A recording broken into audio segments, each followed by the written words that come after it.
Dikisahkan dahulu kala, ada seorang pemuda yang bernama Arya Wiralodra, putra dari Tumenggung Gagak Singalodra dari Bagelen. Raden Wiralodra gemar melakukan olah kanuragan dan tapa brata. Suatu waktu, Raden Wiralodra menjalankan tapa brata di perbukitan Malaya di kaki Gunung Sumbing. Setelah 3 tahun bertapa, dia pun memperoleh sebuah wangsit. Wiralodra, dengarkan aku. Jika kau ingin berbahagia beserta keturunanmu di kemudian hari, pergilah ke arah matahari terbenam dan carilah lembah Sungai Cimanuk. Manakala engkau tiba di sana, berhentilah dan tebanglah hutan belukar secukupnya untuk mendirikan sebuah pedukuhan dan menetaplah di sana. Kelak tempat itu akan menjadi subur dan makmur, dan 7 keturunanmu akan memerintah di sana. Setelah mendapatkan wangsit tersebut, Raden Arya Wiralodra bangun dari tapanya. Dia kembali ke Bagelen untuk menyampaikan wangsit itu kepada ayahnya, Tumenggung Gagak Singalodra. Di pertemuan itu, Raden Arya meminta izin untuk pergi ke barat sesuai dengan wangsit yang didapatkan. Jika itu yang terbaik untukmu, tentu saja aku mengizinkan. Terima kasih ayahanda. Aku berencana memulai perjalanan itu secepatnya. Tapi anakku, sepertinya ibumu khawatir jika kau pergi sendirian. Sebaiknya bawalah Ki Tinggil untuk menemanimu. Baik ayah. Setelah mendapatkan restu, Raden Wiralodra menyiapkan perbekalan dan pusaka cakra undaksana untuk dibawa. Esok harinya berangkatlah keduanya ke arah barat untuk mencari Sungai Cimanuk. Perjalanan panjang Raden Wiralodra dan Ki Tinggil telah dimulai. Mereka terus berjalan menuju arah matahari tenggelam. Hingga suatu senja, sampailah mereka di sebuah sungai. Gembira hati Raden Wiralodra telah sampai di Sungai Cimanuk. Ki Tinggil pun mengusulkan untuk bermalam di tempat itu. Keesokan harinya, ada seorang kakek yang menghampiri Raden Wiralodra dan Ki Tinggil. Kakek itu menegur serta menanyakan tujuan mereka. Raden Wiralodra menjelaskan alasannya berada di tempat itu. Aku Ki Sidum, seorang panakawan Sri Baduga. Jika tujuan kalian Sungai Cimanuk, kalian telah terlewat jauh. Sungai ini adalah Sungai Citarum. Kembalilah ke arah matahari terbit, sebab sungai yang engkau cari berada di sana. Benarkah yang kau sampaikan, Kak?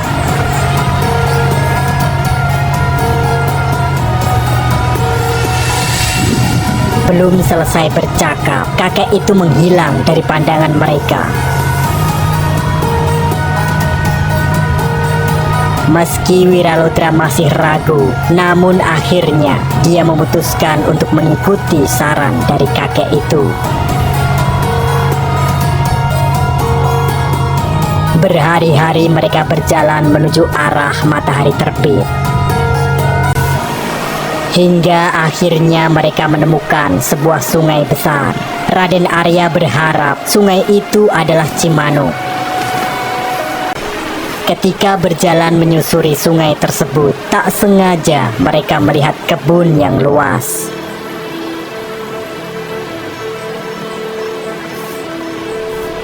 Mendekatlah keduanya ke kebun itu. Namun tiba-tiba datang pemilik kebun yang begitu angkuh.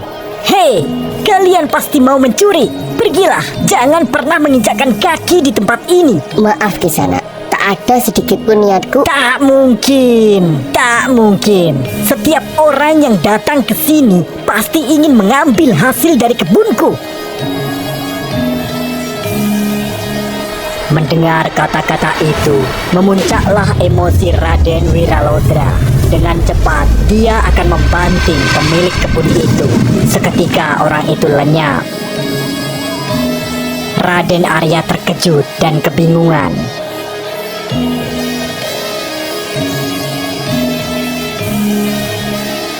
Tak berselang lama, muncul suara. Hai cucuku, aku adalah orang yang kau temui sebelumnya di Citarum. Ini adalah sungai Cipunegara. Lanjutkanlah perjalananmu hingga menemui seekor kijang bermata berlian. Ikuti kijang itu, maka kau akan menemui tujuanmu.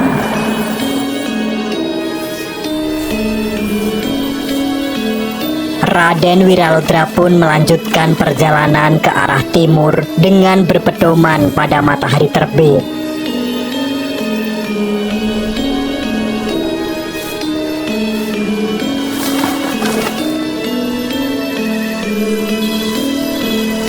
Mereka terus melewati hutan-hutan lebat dan banyak rintangan.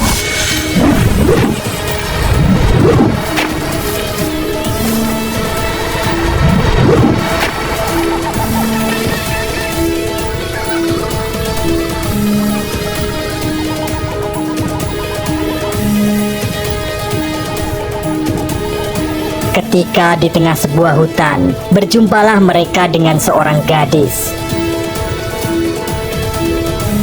Gadis itu bernama Dewi Larawana.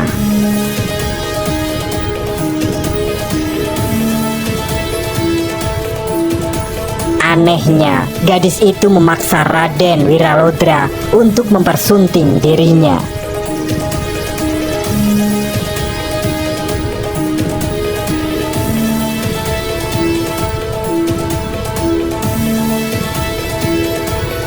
Tentu saja Raden Wiralodra menolak keinginan Dewi Larawana. Hal ini membuat gadis itu geram. Dia pun kemudian melancarkan serangan kepada Raden Wiralodra.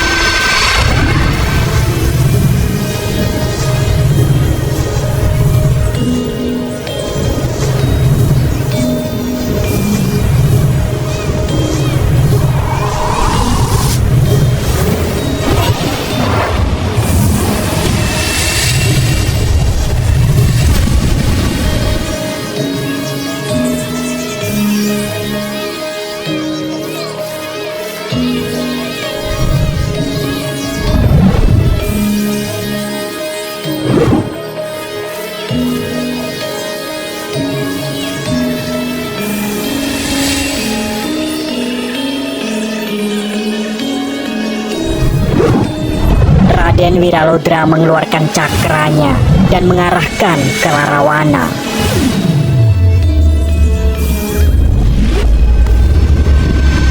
Gadis itu pun kemudian lenyap.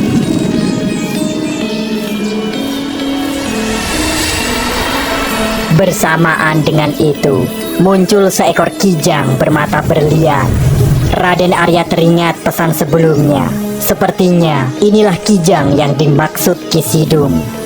Dengan sigap dia mengejar kijang yang berlari ke arah timur itu.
hingga sampailah di sebuah sungai.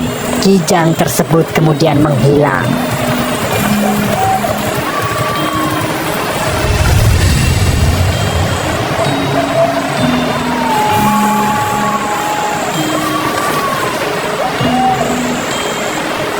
Raden Wiralodra berhenti di tepian sungai karena tak menemukan kijang itu.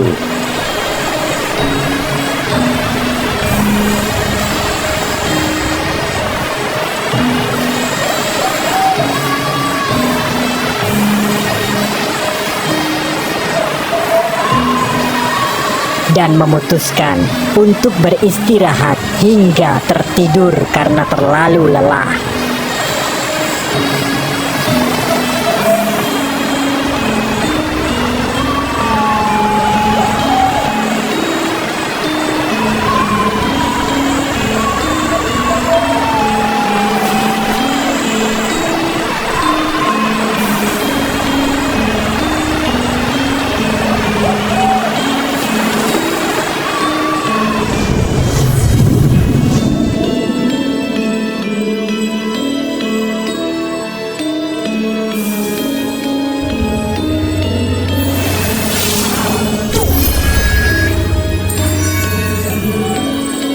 Dalam tidur lelapnya, Raden Wiralodra berjumpa dengan Ki Sidum.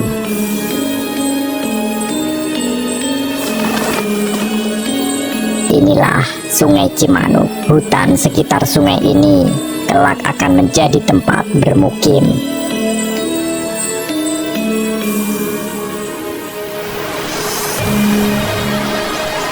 Terbangunlah Raden Wiralodra dari tidurnya bersamaan dengan terbitnya matahari.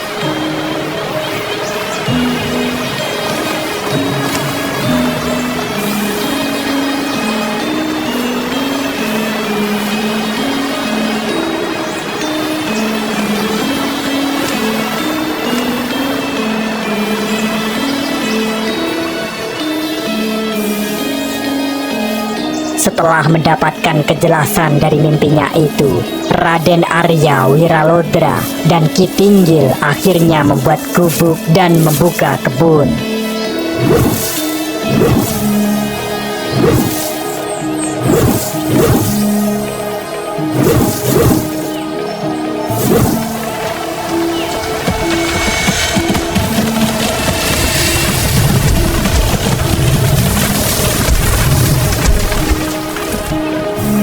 Mereka tinggal di samping barat ujung Sungai Cimanuk, serta menjadikan tempat itu sebuah pendukuhan yang cukup luas.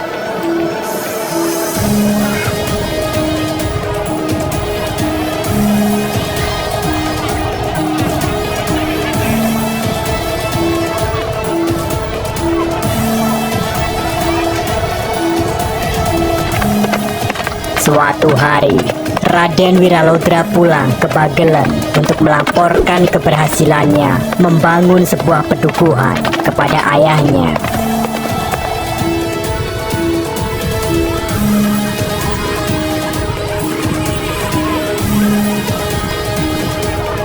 Datanglah seorang wanita berparas cantik bernama Nyi Endang Dharma.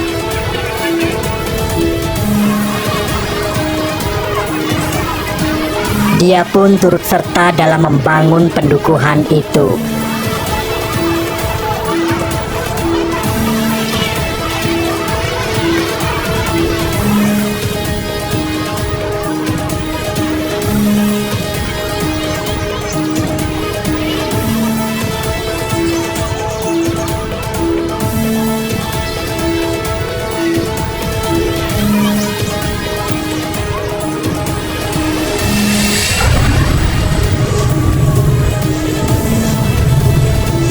Nyi Endang terkenal sebagai seorang ahli bela diri dan ilmu kanuragan. Bahkan berita tentang kesaktian Nyi Endang Dharma sampai keluar pulau.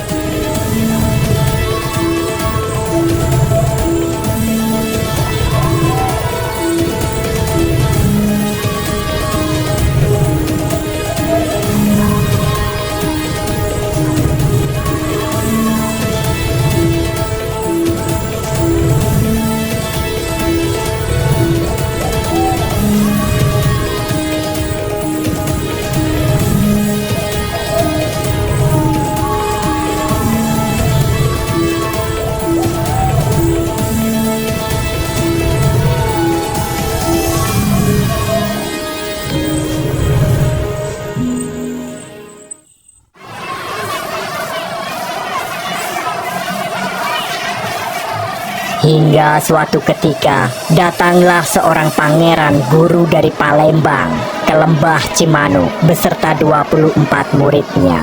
Mereka bertujuan untuk mengadu kekuatan dengan Nyi Endang Dharma.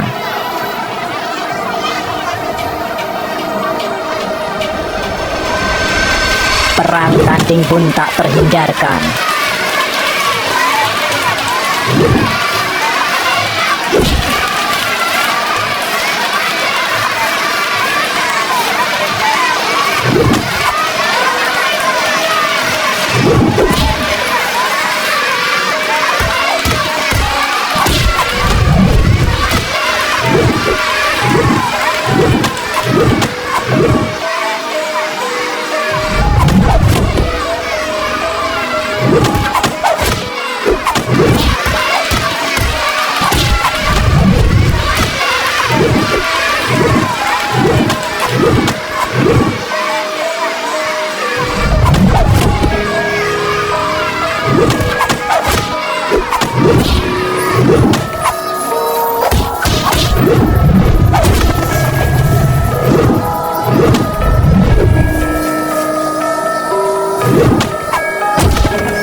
Pertarungan itu berakhir dengan tewasnya Pangeran Guru beserta 24 muridnya.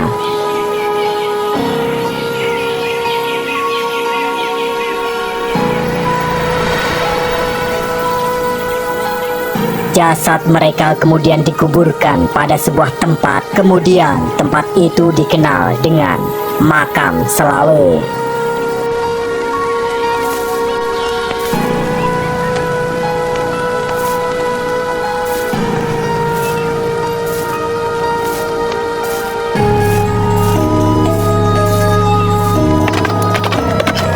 Melihat kejadian itu, Ki Tinggil melaporkan kepada Raden Wiralodra di Bagelan.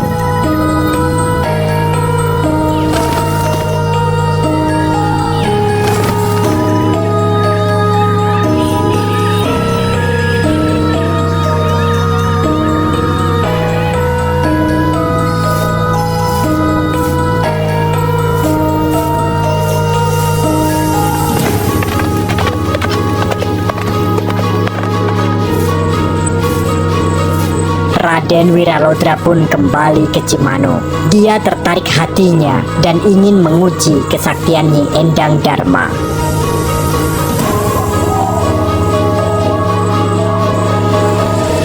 Keduanya pun mengadu kesaktian. Dia meloncat terjun ke Sungai Cimanuk untuk menghilangkan jejak. Raden, aku mengaku kalah. Izinkan aku meninggalkan tempat ini. Hanya pesan hamba harap diterima. Nama hamba jangan dilupakan, karena dukuh Cimanuk ini kita bangun bersama-sama. Raden yang membabat, hamba yang mengisi. Kelak, jika Raden memberi nama tempat ini, maka namakanlah nama hamba. Sejak itu, Nyi Endang Dharma tidak menampakkan diri lagi. Untuk mengenang jasa orang yang telah ikut membangun tempat itu, maka Raden Wiralodra memberi nama tempat itu sebagai Dharma Ayu, yang kemudian hari menjadi Indramayu.